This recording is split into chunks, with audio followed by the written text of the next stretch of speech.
Hello again, this is Christopher, and welcome back to Who Ordered the Pie, the podcast where music history, the stories behind the songs, and a little something in your glass all come together.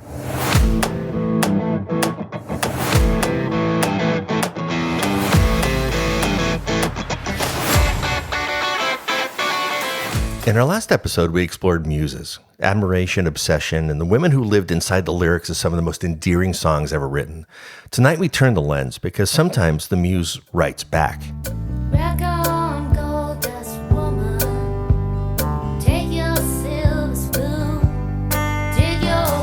Stevie Nicks has been the emotional center of charting hits and cultural landmarks. And even here in Gold Dust Woman, she was already writing herself into mythology. Wake up in the morning, see your sunrise, clouds go down. That song wasn't written by somebody else. It was written by her about her own descent into fame, excess, and survival inside the rumors era. Well, did she make you cry, make you break down, shatter your illusions of love? She wasn't waiting to be interpreted. She was documenting herself. And is it over now?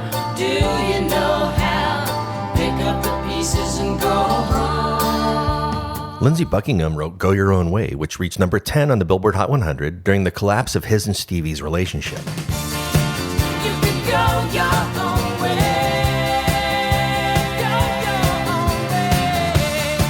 And Walter Egan wrote Magnet and Steel, which climbed to number 8 in 1978, which was inspired by his brief time with her as well. You are a magnet and I am steel. For years, Stevie was the gravitational force inside other people's songs, but she was also narrating her own story. So what happens when the woman who inspired the longing begins documenting her own? This is not the story of Stevie as myth. This is the story of Stevie as author. Because admiration can evolve, longing can exhaust itself, and sometimes what begins as vulnerability ends up as a boundary. We'll get to that later. To understand the next chapter, you have to really understand where Stevie Nicks has already been. By the time the early 1980s arrived, Stevie was not inexperienced in love. She had already endured one of the most publicly dissecting breakups in rock history. Her relationship with Lindsey Buckingham unraveled while Fleetwood Mac was recording Rumors in 1977. Out of that fracture came a chart-topping hit, including Dreams, which reached number 1 on the Billboard Hot 100. Now here you go again, you say you want your freedom. Well, who am I to keep you down? They wrote about each other in the same studio. They recorded the songs side by side. Then they stood on stage and sang them into packed arenas night after night.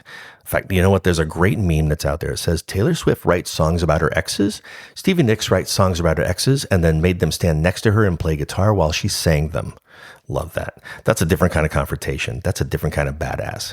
That's the kind of experience that leaves a mark. It teaches you that love can be immortalized in vinyl long after it collapses in real life. It teaches you that vulnerability, once released into the world, never fully belongs to you again. By the early 80s, Stevie understood love and music in her life were inseparable, and yet she was still willing to try again.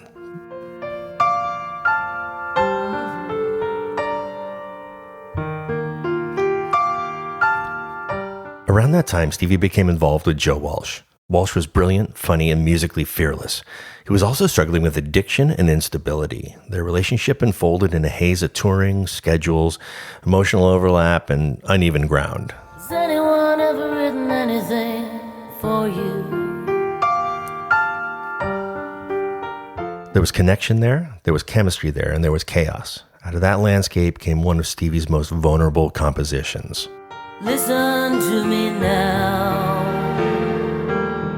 You know I'd rather be alone. Has Anyone Ever Written Anything For You was released in 1985 on her album Rock a Little. It was not pushed as a dominant single, it didn't climb the top 40, and it was not engineered for radio saturation. But it became one of the most emotionally exposed moments in her live performances. In your darkest hour, did you ever give it back? The song moves slowly, it breathes, and it does not posture strength. Instead, it asks something that feels almost impossible to answer honestly. Has anyone ever written anything for you? Has anyone ever given anything to you? for someone whose entire life is built around songwriting, that question carries weight. Writing is how Stevie processes love. It's how she survives heartbreak, and it's how she preserves memory. And in this moment, she's not asking for proof. She's offering it. She sees him struggling. She sees him unraveling. The question feels less like a challenge and more like a recognition. Has anyone ever shown up for you in this way? If the answer is no, then I will. If it's all I ever do, this is your song. But the song doesn't stop at tenderness. Later she sings, "And the rain comes down. There's no pain and there's no doubt. It was easy to say, I believed in you every day. If not for me, then do it for the world." If not for me, then do it for the world. She believes in him, she believes in his talent, and she believes in the part of him that's still capable of brilliance. But belief cannot substitute for action. By the mid-1980s, both she and Joe Walsh were navigating addiction. His struggles were visible, public, and eroding.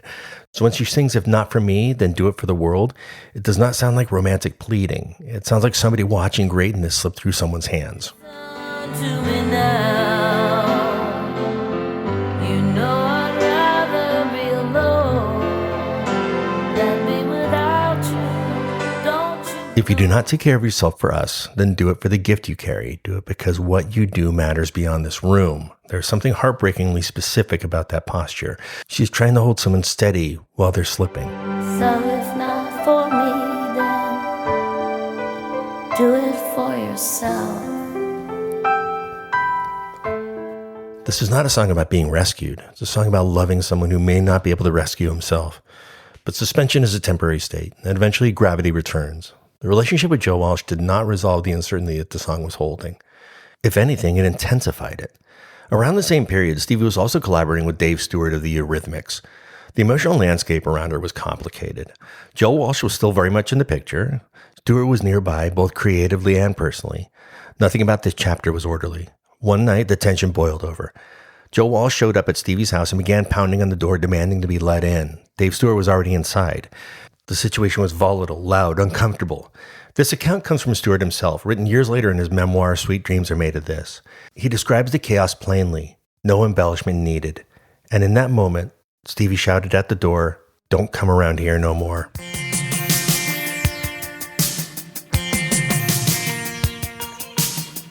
It was not a lyric, it was not poetic, it was not written for an audience. It was a line drawn in real time.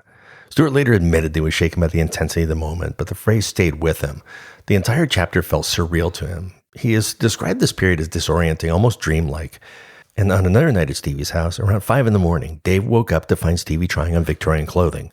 He said it felt like stepping into Alice in Wonderland. Shifting scale, disoriented reality, beauty and chaos all in the same room.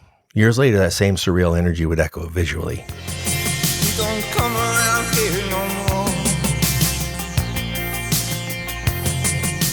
Soon after, Stewart recorded a rough demo in a Porta studio with a drum machine, a synthesizer, an electric guitar, and one simple repeating line: "Don't come around here no more."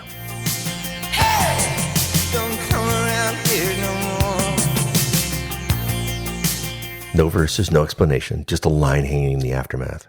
And that sentence followed Stewart into a songwriting session with Tom Petty when he played the idea for him. Petty was the one that initially suggested that Stevie and Stewart try writing together. He sensed something creatively combustible between them. So when Stewart brought the demo into the room, it was not random. It was the continuation of something Petty had already set in motion. Give it up. Stop. Stewart told Petty that the song was intended for Stevie. The early demo was meant to give her a sense of how it might feel. So to flesh it out, he and Petty added a few more lines and had Petty sing the vocals so she could hear how the song would sound fully formed. When she heard the track, she loved it. But she also says something simple and decisive. The song already had a singer. As Stewart later recalled, there was a flash of frustration on her face. Not because she disliked the song, quite the opposite. She loved it. But when she heard Tom sing it, she knew there was no way to top that vocal. To Stevie, the identity of the track was already settled. On its blood, getting stronger.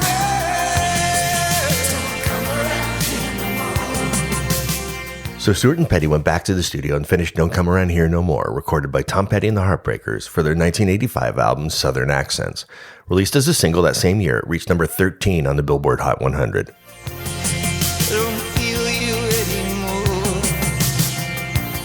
Now, if you listen carefully, you're going to find out that The Night Behind Stevie's Door found its way back into the song.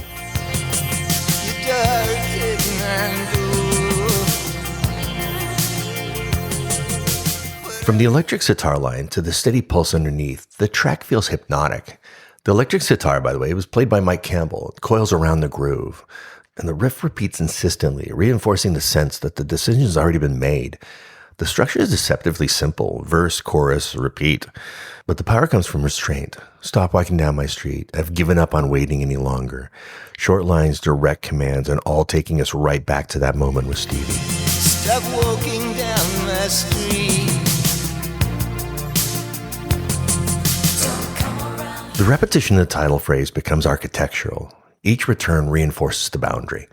The production leans into control, the drum machine keeps everything steady, the arrangement builds tension without dissolving into chaos, and much of that tonal shift comes through Dave Stewart's influence. Programmed drums and synthesizer push the sound away from the Heartbreakers' more organic guitar-driven rock style. And whatever you're looking for.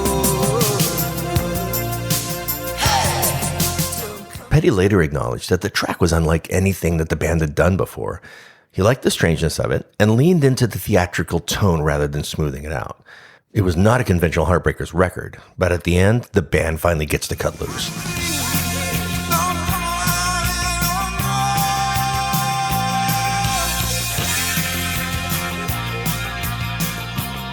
The guitars surge forward, the groove opens up, and for a brief moment, the Heartbreakers sound like themselves again.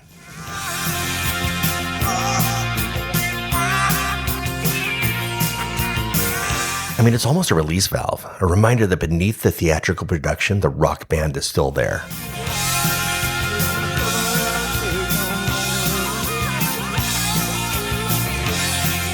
Then there's the controversial Alice in Wonderland theme video, which amplified the surreal energy that had already existed in the song. In that video, Tom Petty appears as the Mad Hatter in a world of distorted scale and dreamlike imagery.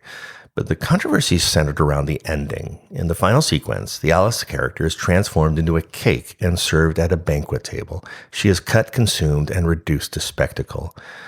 Some viewers found it darkly comic, and others found it disturbing, even misogynistic. It was fantasy, yes, but it was fantasy with teeth. The visual made the track iconic in the MTV era, but beneath the spectacle, the emotional core remained simple. A line has been drawn. The line began with her. The public performance belonged to him. What started as a private rupture became a public anthem, carried in another voice, and that separation matters.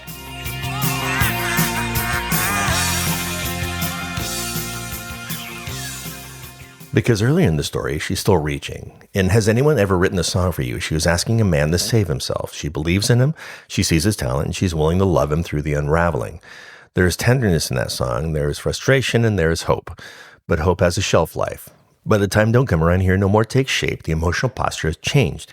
The man she once asked to fix himself is now being told to leave. And here's the difference. She did not write the second song, Dave Stewart did. But it grew out of what he witnessed, what he heard, and what she shouted through the door. It is his interpretation of how she was feeling towards Joe in that moment. The first song is Love Extended. The second is Love Withdrawn. One says fix yourself. The other says go. That is the arc. No myth, no spectacle, no controversy. Just a movement from devotion to decision.